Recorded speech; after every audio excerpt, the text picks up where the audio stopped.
padecemos y muchos tenemos algunos problemas. Entonces, voy a empezar a compartir la pantalla para que entremos ya en materia el día de hoy. ¿Se logra ver, Marielos? Sí, así es. Ok. Esta es una vista desde el mirador de Vista Hermosa tomada hace 4 semanas, ¿verdad? Una vista impresionante de la ciudad de Guatemala. Eran más o menos como las 7 de la mañana y no había una sola nube más que la que sale del cono del volcán de fuego.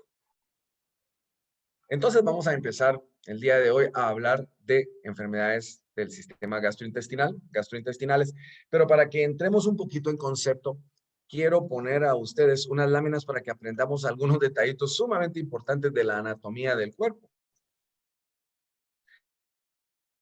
Entonces acá tenemos estómago, esta es la cámara gástrica en el abdomen obviamente, aquí está el final del esófago en la parte abdominal, luego viene el estómago, el fondo gástrico, el cuerpo del estómago y luego viene el píloro y el duodeno.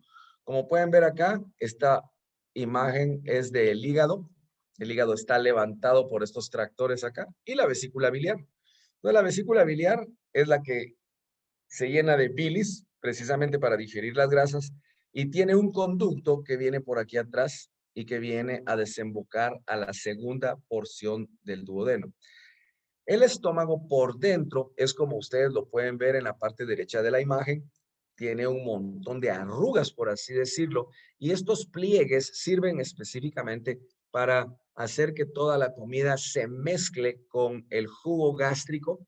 El jugo gástrico tiene ácido clorhídrico, que es extremadamente ácido, tiene un pH muy ácido por ser ácido clorhídrico específicamente, entonces comienza a digerir todos los alimentos que ya vienen mezclados con la saliva de la boca y hasta que ya están bastante mezclados logra pasar por este pequeño agujero que se llama el píloro. Entonces, ya el alimento mezclado pasa acá y entonces ya se mezcló con algunas enzimas que empiezan a hacer la digestión de los carbohidratos específicamente, y luego pasa a través de este orificio, pasa al duodeno, donde se va a mezclar con la bilis y con el jugo pancreático, específicamente para digerir también las grasas y las proteínas. Entonces, hay algunos detallitos anatómicos importantes. Acá tenemos el esfínter esofágico inferior, que es la que cierra el esófago, de tal manera que si nosotros hacemos una paradilla, la comida no se nos sale del estómago a través de este esfínter. Pero cuando hay reflujo gastroesofágico, muchas veces una de las causas, este esfínter está muy aguado, por así decirlo, hablando en buen chapín, y entonces el contenido gástrico se va para arriba y eso nos da una sensación de quemazón en el esófago. Acá tenemos otra imagen en la cual vemos otras estructuras. No está el estómago, está retirado de acá, pero después del estómago viene el duodeno, que es esta imagen en forma de C. Se llama duodeno porque en general mide alrededor de 12 pulgadas. Es una parte muy crítica de nuestro sistema porque acá viene el jugo gástrico ya con digerida la comida y empieza a mezclarse con el jugo pancreático. Esto amarillo es el páncreas y entonces el páncreas, una de sus funciones es generar jugo pancreático que viene, como ya les expliqué, a desembocar en la segunda porción del duodeno. Acá lo tenemos como en un corte transversal. Podemos ver el conducto que drena el jugo pancreático del páncreas hacia el intestino. Entonces, el ácido, el contenido que viene del estómago, sumamente ácido, se vuelve diferente porque hay enormes cantidades de bicarbonato que están siendo secretadas por el jugo pancreático. Asimismo, este conducto verdecito que ustedes miran acá, viene de la vesícula biliar, que probablemente está aquí arriba, y entonces acá viene saliendo la bilis. Entonces, cada vez que comemos grasa y la grasa pasa por la segunda porción del duodeno, la vesícula biliar se exprime y entonces manda un chorro de bilis específicamente a través de estos tubitos y sale también muy pegado a la segunda porción del duodeno, donde la comida se mezcla y va a seguir siendo digerida en el resto del tracto gastrointestinal. Tenemos casi 3 a 4 metros de intestino extra y luego el colon. Estos son algunos detalles anatómicos que son sumamente importantes para lo que vamos a platicar a continuación.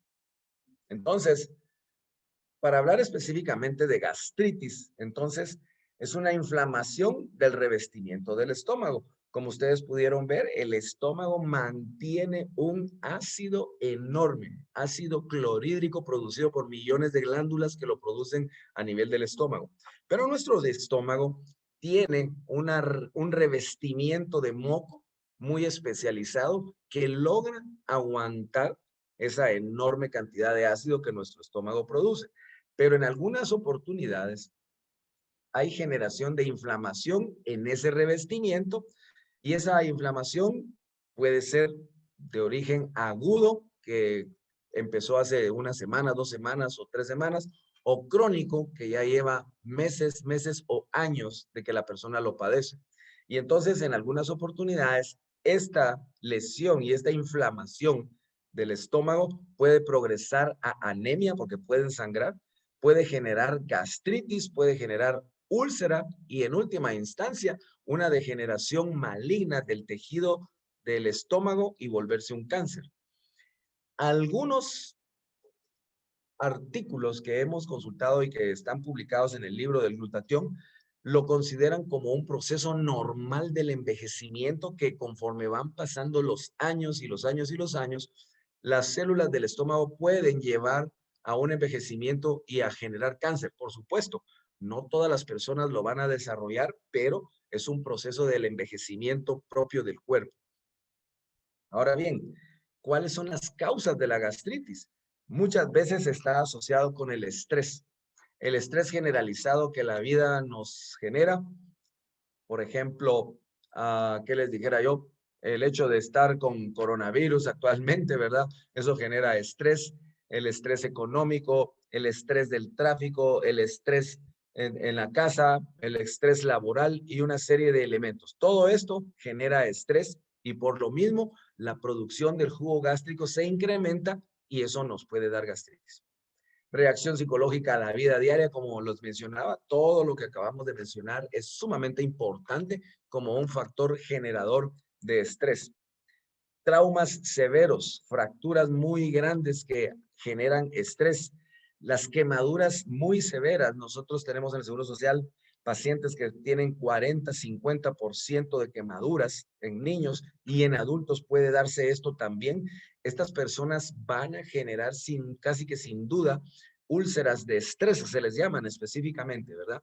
De tal manera que hasta les damos tratamiento con bloqueadores de la bomba de protones para evitar de que estas personas generen estas úlceras por estrés, gastritis severa y úlceras, ¿verdad?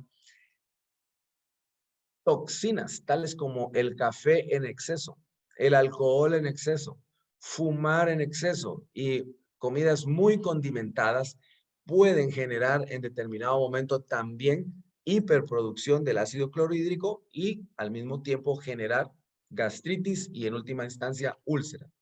Algunas infecciones también van a generar molestias a nivel de la cámara gástrica y del duodeno. Medicamentos tales como la aspirina sigue siendo hoy por hoy un excelente analgésico. La aspirinita todavía tiene menos dosis y es dedicada para los problemas del corazón, porque hace que las plaquetas no se junten, esa es la función para el corazón. Pero la aspirina, como les mencionaba, excelente analgésico, pero en dosis muy grandes puede generar úlceras y gastritis.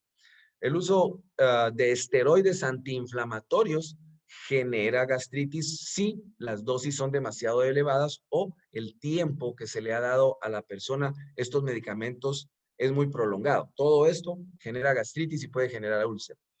Entonces, ¿qué es lo que sucede?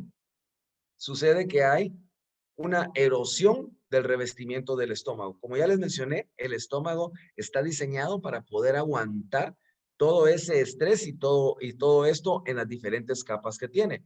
Pero entonces, al tener todas estas combinaciones de elementos que les acabo de mencionar, hay una erosión de este revestimiento y entonces se empieza a generar una lesión que inicialmente comienza como una gastritis.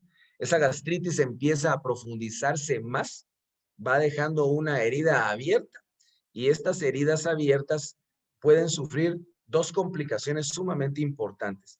La primera de ellas es de que el estómago es ricamente vascularizado por vasos sanguíneos. Y entonces, si una de estas úlceras que ustedes ven, esta es una úlcera duodenal, la que vemos aquí abajo a la izquierda, y esta es una úlcera gástrica que vemos a la derecha.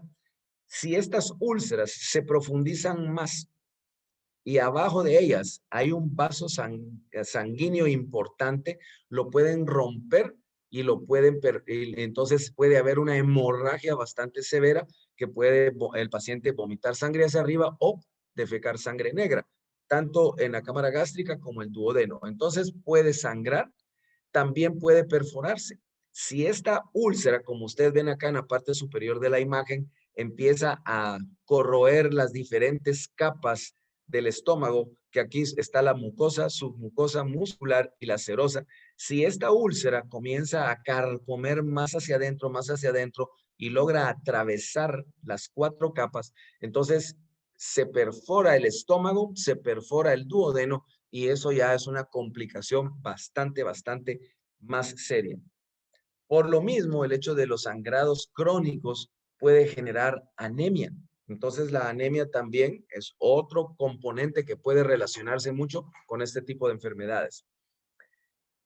Hay una enorme asociación de la presencia de úlceras gástricas y úlceras duodenales con el Helicobacter pylori. Del 70 al 90% de los pacientes que tienen estas úlceras tienen en su interior el Helicobacter pylori, que es una bacteria. Entonces, los endoscopistas, nuestros colegas gastroenterólogos, cuando hacen el diagnóstico, generalmente hacen una endoscopía y en algunas oportunidades, pues, con unas pinzas especiales, hacen biopsias de estas úlceras y entonces pueden mandar a analizar el contenido de las mismas y en la mayoría de los casos van a reportarnos, aparte de la descripción de la úlcera, van a reportarnos si hay o no presencia de malignidad en las mismas y si hay presencia o no del Helicobacter pylori.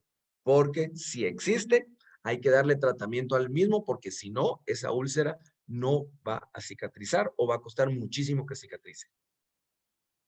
¿Cómo se manifiestan?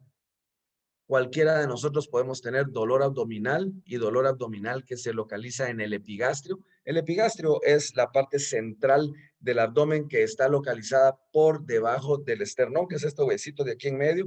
Y entonces muchos dolores del estómago y de las úlceras gástricas están relacionadas con dolores en el epigastrio, que puede irse un poquito hacia la derecha y un poquito hacia la izquierda.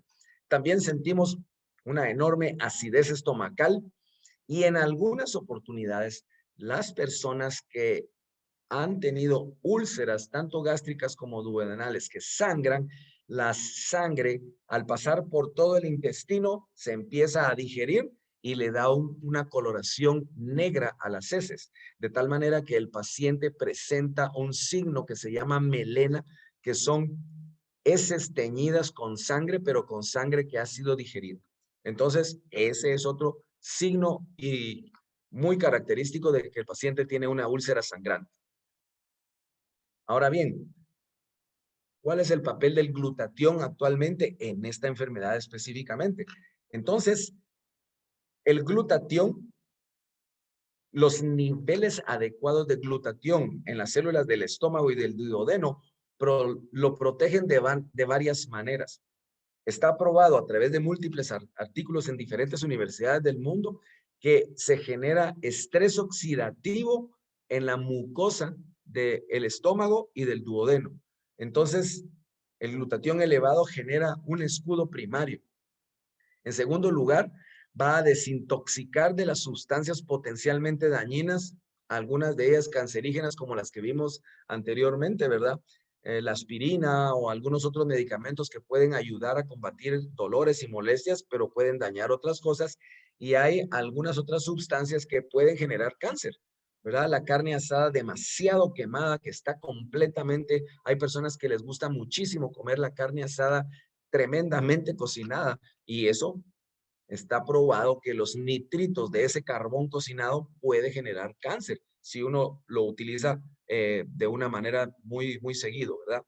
Y en tercer lugar, regula ciertos mecanismos inmunitarios específicos, tanto del estómago como del duodeno, para generar una respuesta efectiva a las amenazas de este estrés oxidativo y de la enorme cantidad de radicales libres que se generan cuando hay un cuadro de gastritis o hay un cuadro de úlcera.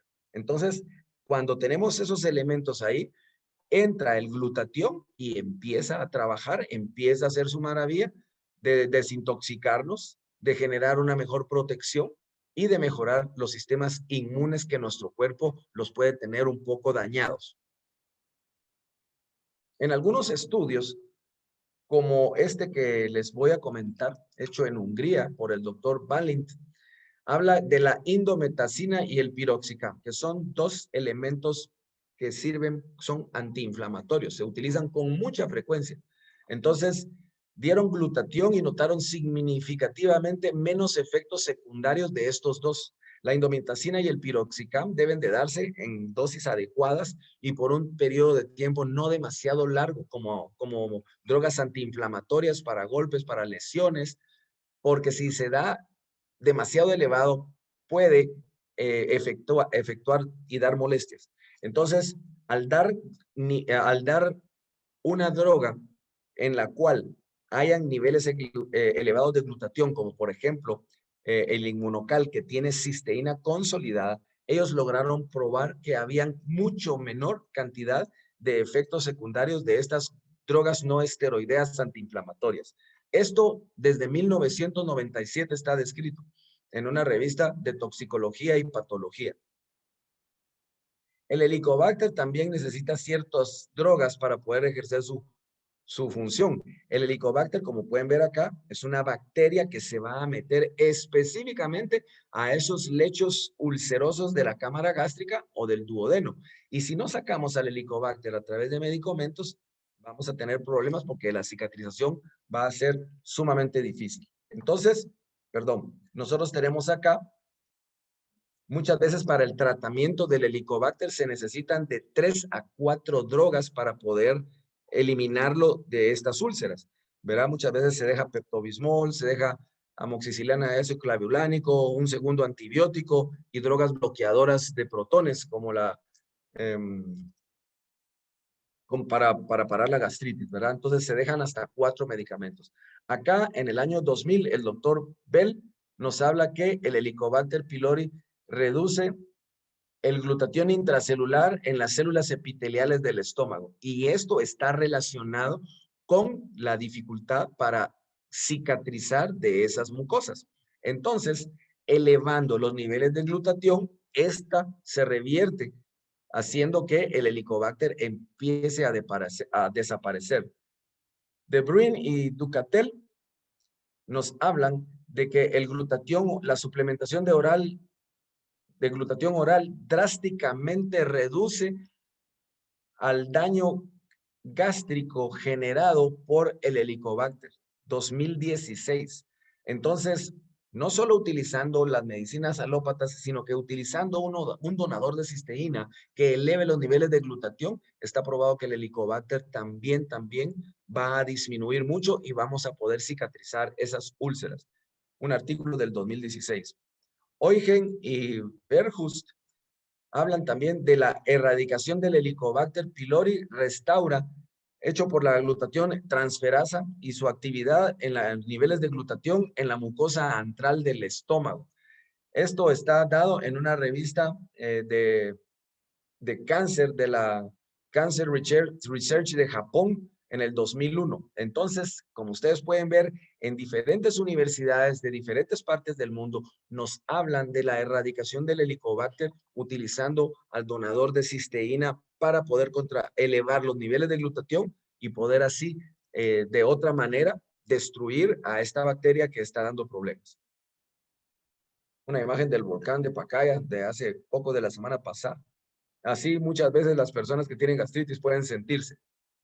Ahora vamos a hablar del páncreas. Otras enfermedades que son sumamente peligrosas son las pancreatitis. Probablemente ustedes han escuchado hablar de que las pancreatitis son tremendas y potencialmente mortales. Y les voy a explicar qué es lo que sucede. El páncreas, que es el que ustedes ven acá en amarillo, acá el estómago está levantado de donde debiera de estar.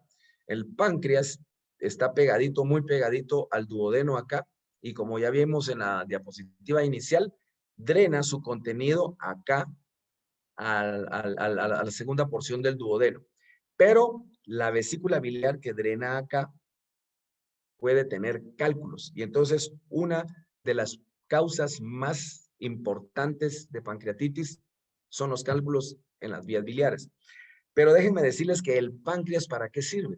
El páncreas genera una enorme cantidad de enzimas digestivas. Tripsina pancreática, amilasa pancreática, lipasa pancreática, algunas de ellas sirven para el mecanismo de digestión de las drogas, de los carbohidratos, de las grasas, y entonces también genera insulina y glucagón, pero eso sirve para otro rollo que no está en el tracto gastrointestinal.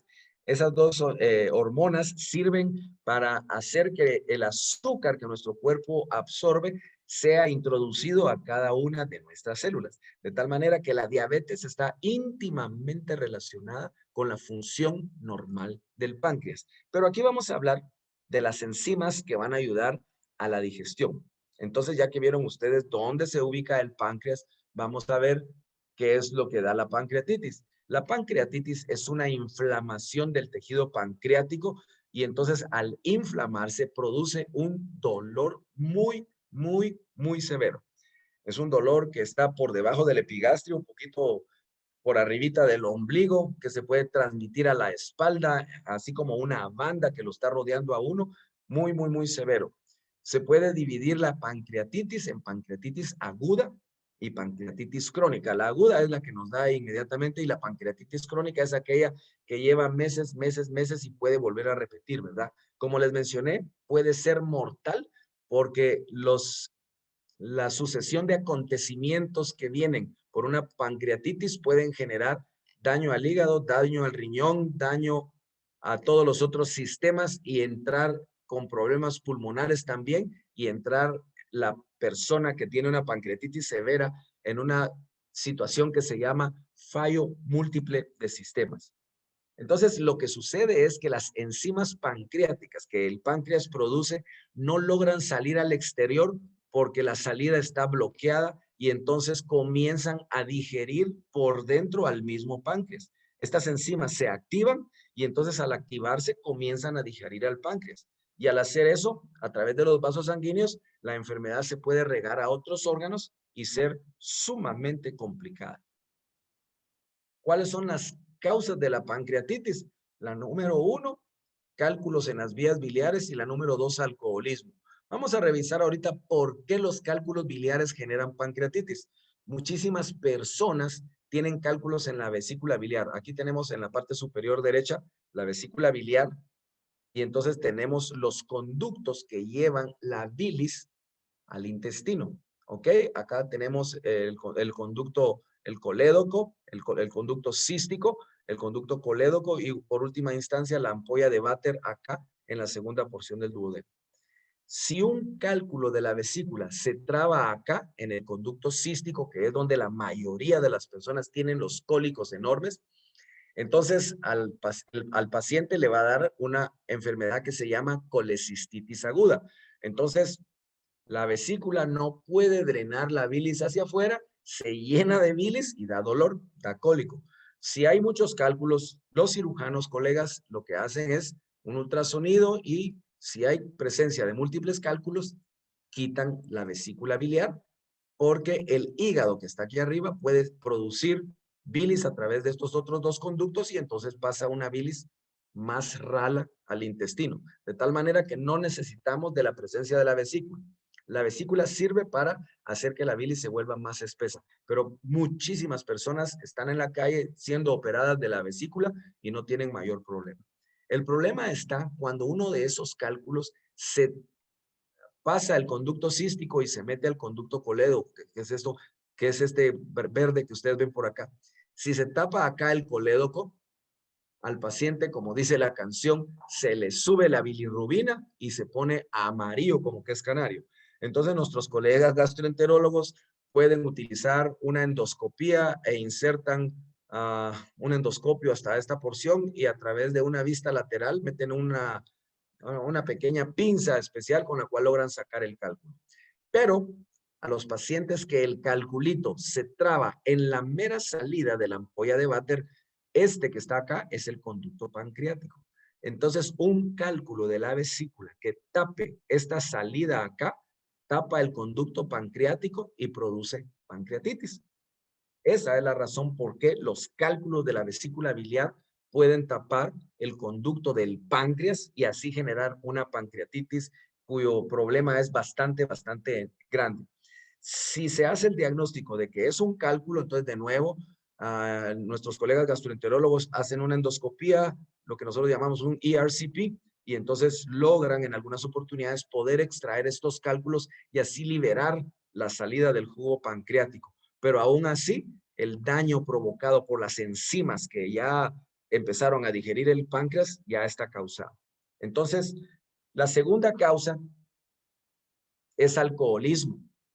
Las personas muy bebedoras consuetudinarias que con mucha frecuencia beben bebidas alcohólicas corren el riesgo de tener pancreatitis. Entonces se inflama el tejido pancreático, ya no se producen las enzimas comienzan a digerir, se activan adentro del páncreas y entonces sucede lo mismo pero sin tener cálculos. Enfermedades tales como la hiperlipidemia, que consiste en colesterol y grasas elevadas en nuestro sistema, también puede producir pancreatitis. Traumas abdominales, hipotensión severa, también está descrito que puede generar pancreatitis. Interesantemente, hace 2 o 3 décadas, los cinturones de seguridad de los vehículos solo venían agarrados en la parte inferior del abdomen. Y entonces, cuando habían accidentes de frente, el cinturón de seguridad agarraba al paciente en la parte de abajo, pero el cuerpo hacía este movimiento hacia adelante. Entonces está la columna vertebral y el cinturón y el páncreas en algunas oportunidades partía, el páncreas está así, la columna vertebral así, y entonces el páncreas se partía en dos por accidentes y los cinturones de seguridad de esa naturaleza. Por eso es de que actualmente los cinturones de seguridad tienen una parte en inferior y otra parte que le agarra a uno el hombro para que uno no tenga este movimiento brusco hacia adelante. Y eso, una de las razones fue los traumas abdominales severos del duodeno y del páncreas en los accidentes automovilísticos. Esa es otra de las razones. Entonces, ¿qué pasa con la pancreatitis, el glutatión y el donador de cisteína? Los oxirradicales y los radicales libres están enormemente involucrados, porque cuando las enzimas empiezan a destruir al mismo páncreas, sus mismas enzimas empiezan a generar una enorme cantidad de radicales libres. Entonces, esos radicales libres le empiezan a ganar la batalla al glutatión escaso que la persona puede tener si no tiene suplementos. Entonces, esto está descrito en varios artículos como los que les voy a mencionar. Braganza en el Reino Unido descubrió que el agotamiento del glutatión en todas las etapas iniciales de la pancreatitis aguda. Entonces, esto se da porque los radicales libres empiezan a ganarle la batalla al poco glutatión que esta persona tiene. Entonces, elevando los niveles de glutatión, se puede revertir todo este proceso. Esto está descrito desde 1995. Du, Beka y Yang y Chen en China describieron que la N-acetilcisteína, que es un precursor del glutatión, mejora la microcirculación del páncreas y alivia la severidad de una pancreatitis aguda necrotizante. 2013. Entonces ustedes pueden ver que una enfermedad que es potencialmente mortal, hay que darle una serie de medicamentos y una serie de elementos para poder tratar una pancreatitis severa, pero al mismo tiempo incrementando los valores de glutatión, utilizando la N-acetilcisteína, que es un precursor de glutatión, se pueden revertir todo este daño generado por el estrés oxidativo, por el problema de los lípidos y por la enorme cantidad de radicales libres que este problema pancreático puede generar. Ahora vamos a pasar al intestino grueso. El intestino grueso es el que ustedes ven en la pantalla. El intestino delgado está aquí en medio, pero acá está el intestino grueso. Este es el ciego. Esto está en la parte derecha del abdomen. Acá tenemos el apéndice ileocecal. Este es el colon ascendente, el colon transverso, el colon descendente, el sigmoides, el recto y el ano, ¿verdad?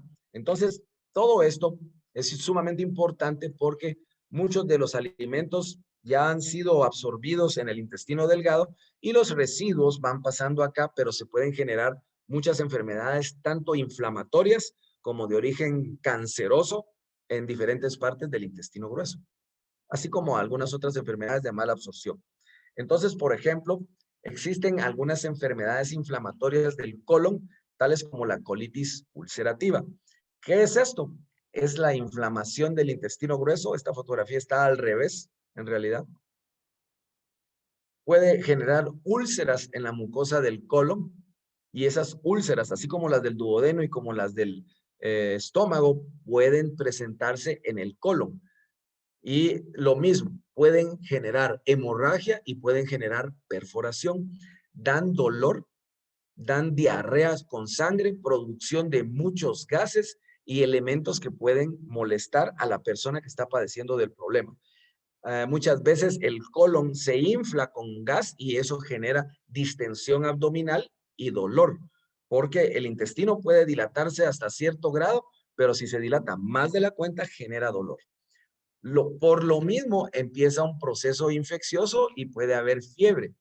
Si este problema que estamos hablando se vuelve crónico de meses o de años, el paciente va a empezar a perder peso, va a poder tener anemia y va a generar algunos otros síntomas. Esta colitis ulcerativa se presenta más en pacientes jóvenes, entre los 15 y los 30 años de edad. Su gravedad va a variar dependiendo de la persona. Hay personas que son sumamente susceptibles a esta problemática y adelgazan muchísimo y pierden peso y se ven literalmente demacrados. Pero hay otras personas que logran tener estas úlceras y se las logran pasar de una manera adecuada con algunos medicamentos. Y como les mencioné, al igual que en el estómago y que en el duodeno, las complicaciones más temidas son la perforación y la hemorragia. Y no menciono aquí que se puede transformar en una enfermedad maligna. Acá ustedes pueden ver algunas de las complicaciones, ¿verdad? La mucosa del colon es lisa. Se mira lisa, lisa, lisa, lisa, rosadita. Pero cuando uno hace una colonoscopía, uno puede ver las imágenes que ustedes ven en pantalla. Acá ustedes pueden ver una mucosa colónica que está totalmente lastimada con áreas blanquecinas de exudados y estas lesiones como eritematosas que están saltadas porque la mucosa adentro es lisa, bastante, bastante lisa. Entonces acá tenemos dos tomas de dos pacientes diferentes que presentan este problema de colitis ulcerativa. Algunas de estas úlceras que ustedes pueden ver acá pueden profundizarse más y sangrar. Y entonces en algunas oportunidades el tratamiento puede ser bastante, bastante severo, ¿verdad? Complicaciones tales como la hemorragia severa que les mencionaba, la perforación, una infección generalizada como es la sepsis y obviamente este tipo de lesiones en un colon que se vuelve crónico, crónico, crónico, puede desencadenar el riesgo de cáncer colónico. ¿Cuál es el papel del glutatión en este tipo de enfermedades? Pues ya como vieron ustedes cómo funciona en el estómago, cómo funciona en el duodeno y cómo funciona en el páncreas, pues entonces en el mismo intestino grueso, en el colon, las células inflamadas del intestino son un enorme foco de radicales libres. Entonces, ¿qué sucede? La enorme cantidad de radicales libres producidos empieza a vencer a nuestra defensa máxima, que es el glutatión. Entonces, nuestros niveles de glutatión se empiezan a consumir y llega un momento en que ya no nos pueden defender de una manera adecuada y entonces los radicales libres comienzan a ganar esa batalla. Entonces, Buffington en Australia ha demostrado el agotamiento del glutatión en las muestras del tejido con colitis ulcerativa. Esto está probado en esta revista desde 1995, ¿verdad? antioxidantes de la mucosa disminuidos y la defensa inflamatoria en las enfermedades del intestino. Revista de Radicales Libres, ¿verdad? Desde 1995. Jeffries y Koester, el rol del glutatión en la disfunción intestinal. Él habla en el 2003 de que los niveles de nuevo disminuidos porque los radicales libres atacaron demasiado pueden ser mejorados dando una dieta rica en un donador de cisteína para elevar los niveles de glutatión. El intestino delgado también es sumamente importante. Esta es una imagen de dibujo, ¿ya? Pero en el intestino delgado tenemos alrededor de 3 o 4 metros de intestino que están en la parte intermedia. Esta fotografía es para fines de ilustración prácticamente, porque no es así. Pero sí tenemos, como les menciono, los 3 o 4 metros de intestino. Lo que quiero que ustedes sepan es de que cuando la comida pasa del estómago, que está aquí recortado, pasa al duodeno, luego se viene por acá y se viene acá a todos estos 3 o 4 metros de intestino delgado para que las vellosidades intestinales absorban todos los elementos que nuestro cuerpo necesita para nutrirnos, ¿verdad? Las grasas ya reducidas a una menor calidad, los hidratos de carbono, las proteínas pueden ser absorbidas y como ustedes pueden ver, son literalmente absorbidas por esta enorme cantidad de vasos sanguíneos que en última instancia se vienen a meter, aquí vemos las arterias, pero se vienen a meter a esta vena azul que viene acá y esa vena azul lleva todos los nutrientes de nuestro intestino al hígado. Dentro de esos nutrientes pueden haber algunas bacterias y entonces nuestro hígado es el encargado de desintoxicar todo lo que le llega del intestino. Esa es la razón por la cual nuestro hígado necesita tener niveles elevados de glutatión adentro de sí mismo porque va a desintoxicar todos los elementos, tanto buenos como malos, que entran a través de nuestro sistema gastrointestinal. Se absorben, pasan a través de las venas, esas venas azules, y se van hacia el hígado. Y ahí van a ser desintoxicadas. Ahora, en el intestino delgado también pueden haber otro tipo de enfermedades, como es la enfermedad celíaca y la intolerancia al gluten. Actualmente esto hay muchas personas que antes lo padecían y no sabían qué tenían. Padecían de diarrea, de cólicos, de dolores y de muchas molestias y pérdida de peso y no sabían por qué era. Pero lo que sucede es de que se va a desencadenar en personas que son intolerantes al gluten. Entonces, el gluten, desafortunadamente, está contenido en muchísimos elementos de la dieta que todos nosotros consumimos. Todo lo que tiene trigo, todo lo que tiene cebada, todo lo que tiene centeno, todos los alimentos van a tener gluten. Y entonces los panes, las pizzas, todo eso tiene gluten y entonces a las personas les afecta muchísimo. El gluten tiene un componente específico que se llama gliadina. Esta gliadina es la que va a dar todo el problema básicamente. Entonces, el gluten desencadena una respuesta inmune en el intestino delgado. Entonces, por eso se considera que estas alergias son enfermedades autoinmunes. Nuestro sistema inmune reacciona severamente a la gliadina. Entonces, genera una absorción deficiente de los nutrientes de nuestro intestino. Al paciente le van a dar calambres, hinchazón, diarrea, pérdida de peso, anemia. Cuando es extremadamente crónico el asunto, puede dar osteoporosis y en algunas oportunidades hasta producir linfomas, que son cánceres de nuestro sistema de ganglios linfáticos, ¿verdad? También dolor de cabeza, fatiga, alergias, dolores articulares y otros. Pero ¿qué es lo que sucede dentro de nuestro intestino? En nuestro intestino delgado, esos 3 o 4 metros de intestino delgado que nosotros tenemos, tiene una enorme cantidad de vellosidades intestinales, como ustedes pueden ver. Estas vellosidades intestinales están diseñadas para que la superficie de absorción de los alimentos, el alimento pasa por aquí, entonces se pega a las vellosidades y son absorbidas, porque cada una de estas tiene un vasito arterial y un vasito venoso. Entonces literalmente chupan todo el alimento. Pero en las personas que padecen de esta enfermedad, esta intolerancia al gluten, estas vellosidades intestinales están casi que aplanadas. Entonces, la superficie de absorción no es nada comparado con la del lado derecho. Entonces, esta persona no va a poder nutrirse, va a perder peso, va a tener déficit de una serie de elementos y por ende va a tener diarrea y va a tener una serie de molestias. Eso es lo que sucede con la enfermedad y la intolerancia al gluten. Como ya mencioné, se dice que es una enfermedad autoinmune porque nuestro mismo sistema está generando una respuesta inflamatoria bastante severa. El gluten altera el equilibrio entre los prooxidantes y los antioxidantes. Entonces, de nuevo, volvemos a una situación en la cual los radicales libres empiezan a ganar la batalla en esta enfermedad autoinmune y entonces se generan muchos de ellos y entonces los niveles bajos de glutatión empiezan a dar problemas.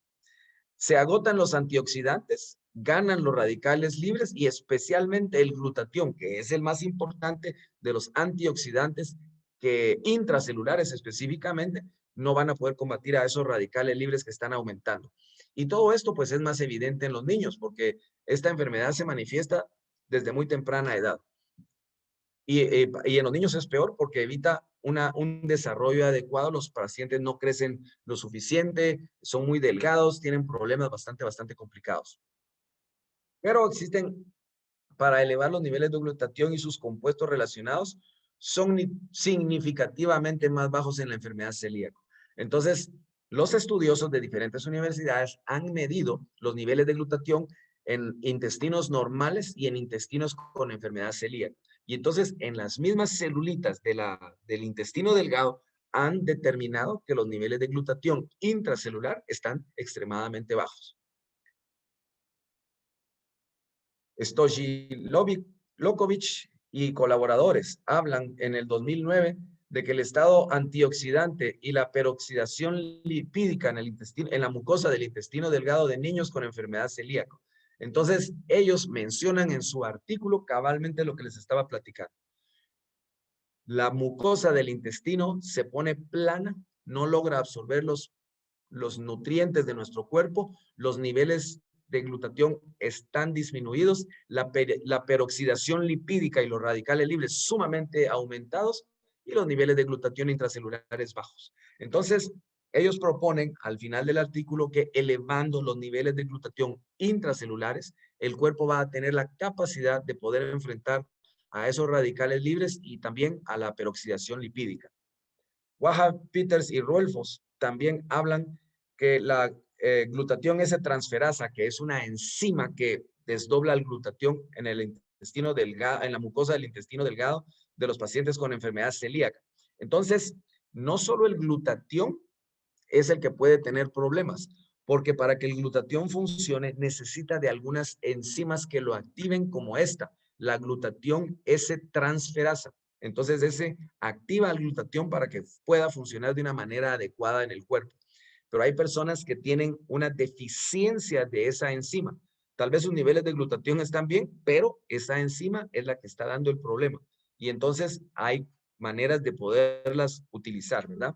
Desde el 2001 esto está descrito en la revista japonesa de investigaciones de cáncer. Entonces, como ustedes pueden ver, esto está probado a través de múltiples estudios a nivel mundial. Como ustedes ya estarán, ya saben, el glutatión es esta molécula azul. Esa molécula está en todas y cada una de las células de nuestro cuerpo. Obviamente está en la cámara gástrica, está en el duodeno, está en el intestino delgado y está en el colon, en todas. Pero sus niveles están disminuidos por lo que ya mencionamos. La cisteína es termolábil. Entonces, se destruye con el cocimiento de los alimentos, el brócoli, los huevos, la leche, la carne que tiene cisteína. Al cocinarlo se destruye. Y también cuando entran al estómago, ese ácido clorhídrico del estómago destruye la cisteína. Entonces, la bondad del producto inmunocal es la cisteína consolidada que a través de un proceso específico que Inmunotech diseñó, han logrado que esta cisteína logre llegar a la célula y ahí se forma este trío de ácido glutámico, glicina y cisteína para formar el glutatión. Como ya vieron, elevando los niveles de glutatión en el estómago, en el duodeno, en el intestino delgado y en el colon, en la vesícula biliar y en el páncreas, esto va a combatir los radicales libres, va a combatir la peroxidación lipídica, va a mejorar el sistema inmune de esos órganos, nos va a desintoxicar el hígado, le va a dar mayor energía celular a los 5 órganos que acabo de mencionar, y por mucho los artículos de los cuales les he mencionado ayudan a este antioxidante a que combata todos los radicales libres y la peroxidación lipídica de la cual hemos estado hablando, haciendo esas 4 funciones. Acá tenemos los beneficios que Inmunocal Azul nos puede dar. Es una fuente natural de cisteína consolidada, precursora del glutatión, para mantener un excelente sistema inmune.